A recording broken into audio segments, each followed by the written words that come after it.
Mimi naitwa Ezekia Dibogo Wenje. Nilikuwa kwenye kile chama kilichokimbia uchaguzi. Nilikuwa mjumbe wa kamati kuu wa hicho chama. Mheshimiwa Mwenyekiti, juzi tulikuwa mkoa wa Rukwa na wewe.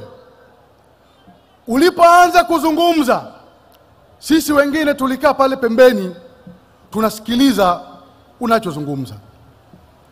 Ulipoanza kusimulia historia yako, ulipoenda Sumbawanga mara ya kwanza, mimi nilikaa pale na kusikiliza. Ulisema ulienda Sumbawanga mara ya kwanza ukiwa unafanya kazi kwenye NGO. Ulienda umepanda basi. Ulienda kwenye kazi ya utafiti. Ukakaa Sumbawanga zaidi ya miezi 3 ukiwa unafanya kazi.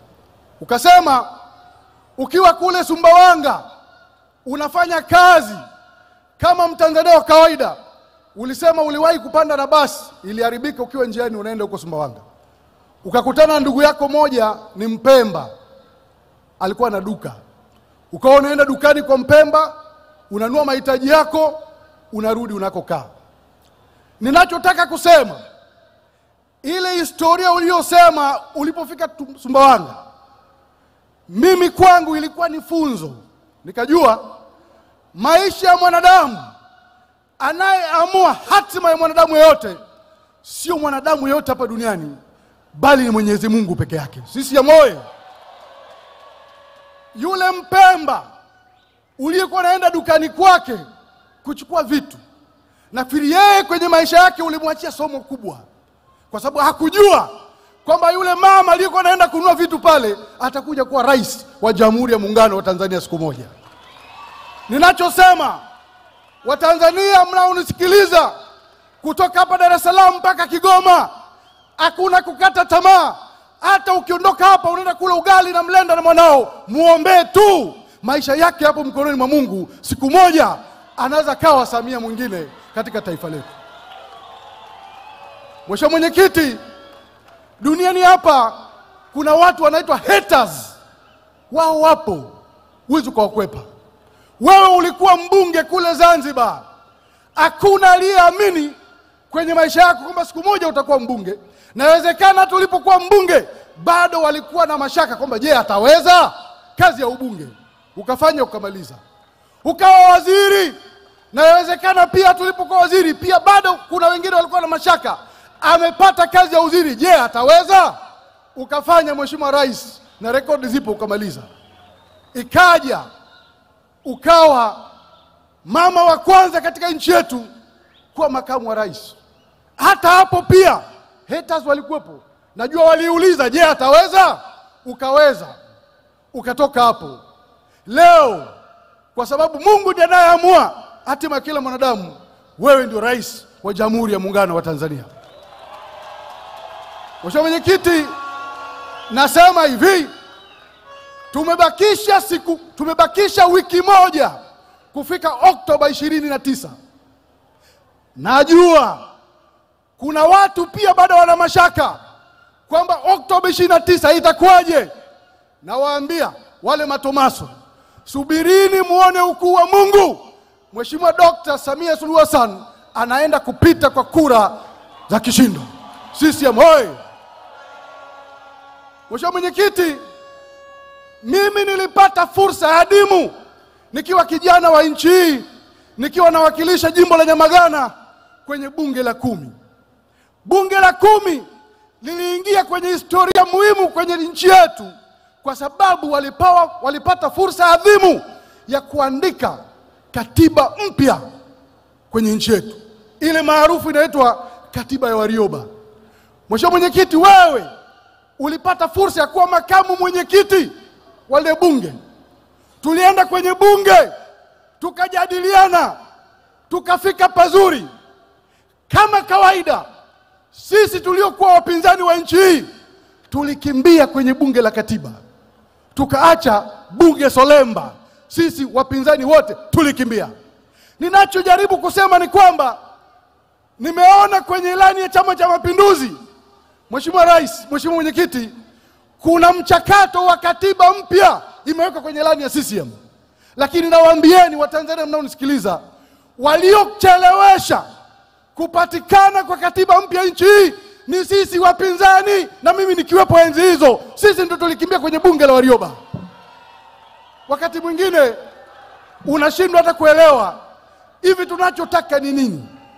Tulipokimbia kwenye bunge, tukarudi huko nje, tukaanza tena kelele kwamba tunataka katiba mpya. Katiba mpya tuliokimbia bunge, huko mchakato ukiendelea.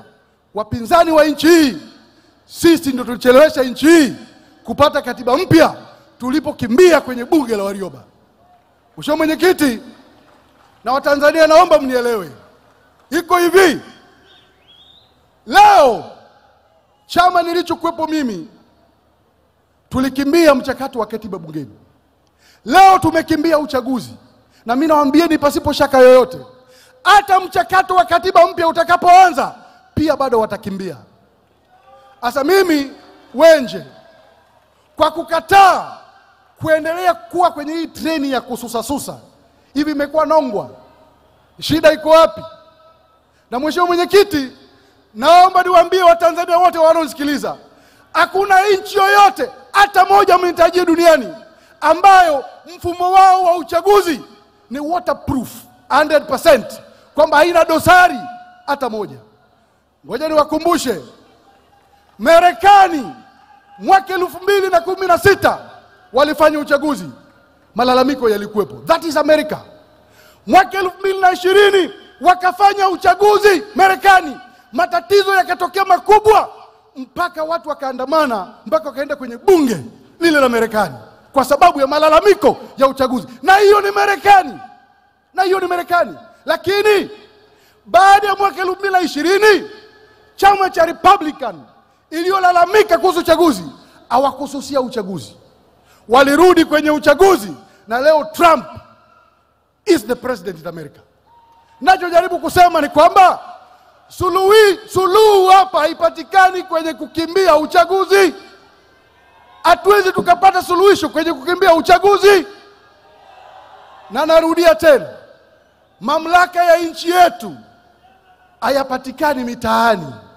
Mamlaka ya nchi yetu yanapatikana kwenye sanduku la kura, hii ambayo chama changu cha zamani imekimbia. Ndugu zangu, nataka nieleweke vizuri. Iko hivi, sisi moyo, sisi tukiwa huko, Mheshimiwa Rais alituita kwenye kitu kinaitwa maridhiano. Na Mheshimiwa Mwenyekiti, mimi nakushukuru sana. Ulipokuwa unazindua kampeni Kawe Dar es Salaam hapa, ulisema kwamba katika mambo utakayofanya kwa haraka, Watanzania wakikupa ridhaa wakakuchagua tena, ni kwamba utaleta watu pamoja kwenye meza ya mazungumzo, watu wasemezane ili tuende pamoja kama taifa. Hayo ni mambo ambayo tukiwa huko tulikuwa tunapiga kelele kila siku kwamba tunataka. Leo umekubali utafanya. Leo umekubali ipo kwenye ilani ya CCM mchakato wa katiba mpya. Huko hapo kuna marekebisho mengi yamefanyika kwenye sheria ya uchaguzi, lakini bado chama chetu cha zamani kilisusa kushiriki uchaguzi. Kwa mimi, ndugu zangu, nawaambia nyie watu wa Dar es Salaam, 80% ya vijana wa Dar es Salaam na wakazi wa Dar es Salaam, 80% angalau nyie mna WhatsApp. Nyie ndio mnakutana na mambo mengi kwenye mitandao yanayoandikwa na watu ambao wako Marekani, wengine sijui wako nchi gani, wengine wamepeleka vijana huko Nairobi wa Tanzania, wanafundishwa namna ya kuleta uchochezi kwenye taifa letu kupita mitandao ya kijamii. Sisi moyo, na mimi naomba niimbie dunia leo, mimi nimekuwa mjumbe wa kamati kuu wa Chadema kwa miaka zaidi ya 15. Iko hivi, wanasema kwenye mitandao zinaandikwa kwamba Chadema imezuiwa na serikali kushiriki uchaguzi. Huo ni uongo kabisa, kweupe. Sikilizeni, nchi hii hakuna kitu ambacho kijawekea utaratibu wa kisheria. Uchaguzi wa taifa letu ni mchakato. Watu watachukua fomu, watu watafanya hivi, watafanya kile, lakini lazima vyama vya siasa viende visaini fomu ya maadili. Hii ipo kisheria. Sisi tulikaa wenyewe tukakubaliana kwenye kamati kuu ya chama kwamba hatuendi kusaini fomu ya maadili. Tulikataa. Huo ndio ulikuwa mwanzo wa sisi kujiondoa kwenye uchaguzi. Hakuna, tuliandikiwa barua na Tume ya Taifa ya Uchaguzi. Barua ipo na ushahidi upo kwamba tuende tukasaini fomu ya maadili. Tulikataa. Tukaenda hapa kwenye kamati kuu ya chama, kwenye baraza kuu, tukaenda kwenye mkutano mkuu wa chama, tukapitisha wenyewe kwamba sisi hatuendi kushiriki uchaguzi huu. Tuliamua wenyewe.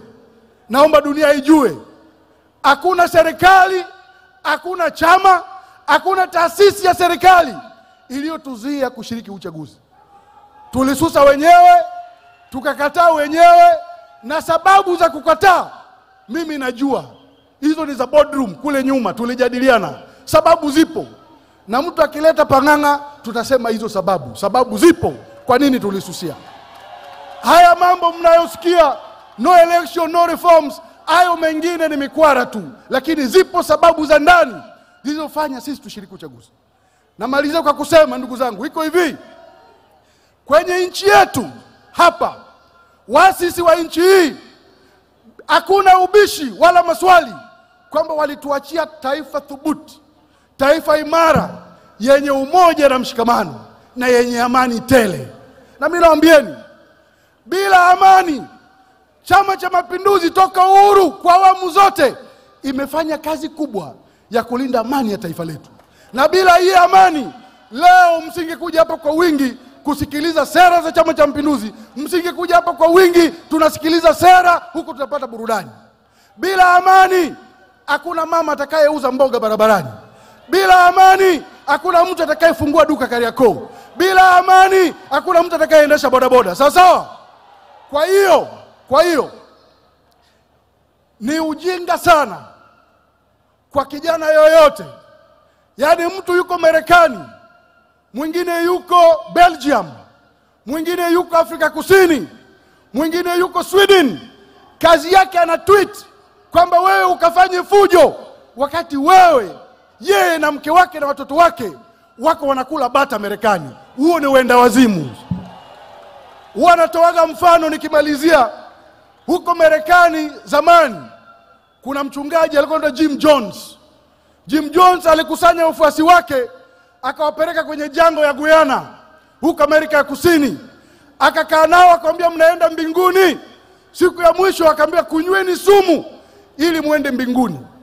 Walisahau kwamba Biblia inasema hakuna kufa. Yaani wewe ukijiua ni makosa hata mbele ya Mungu. Hautafika huko mbinguni walioambiwa kunywa dawa. Kwa hiyo wewe ukiwa hapa Kinondoni, mtu yuko Marekani anakuambia wewe ufanye fujo, huku yeye na familia yake wako Marekani, hauna tofauti na wale wafuasi wa Jim Jones waliokunywa sumu ili waende mbinguni. Hawakufika. Mungu apeleke mbinguni watu waliojinyonga. Sawa? Kwa hiyo mimi nawaomba Watanzania wenzangu, mimi nimekuwa kwenye ziara ya Mheshimiwa Rais almost zaidi ya wiki. Kila jimbo tulilopita kuna mambo makubwa yamefanyika, kwenye maji, kwenye barabara, kwenye kilimo, kwenye afya. Mimi leo ni shuhuda wa mambo makuu yaliyofanyika kwenye kipindi hichi cha miaka 4.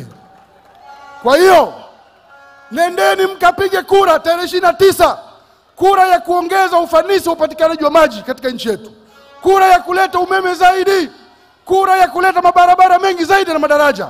Na nimefarijika sana leo kwenye ilani ya CCM asubuhi nimesoma katika ilani kuanzia mwaka 2025 mpaka 30 serikali imetarget kuongeza idadi ya ajira zaidi ya milioni 8. Hiyo ni kazi kubwa inayoenda kufanyika. CCM oye!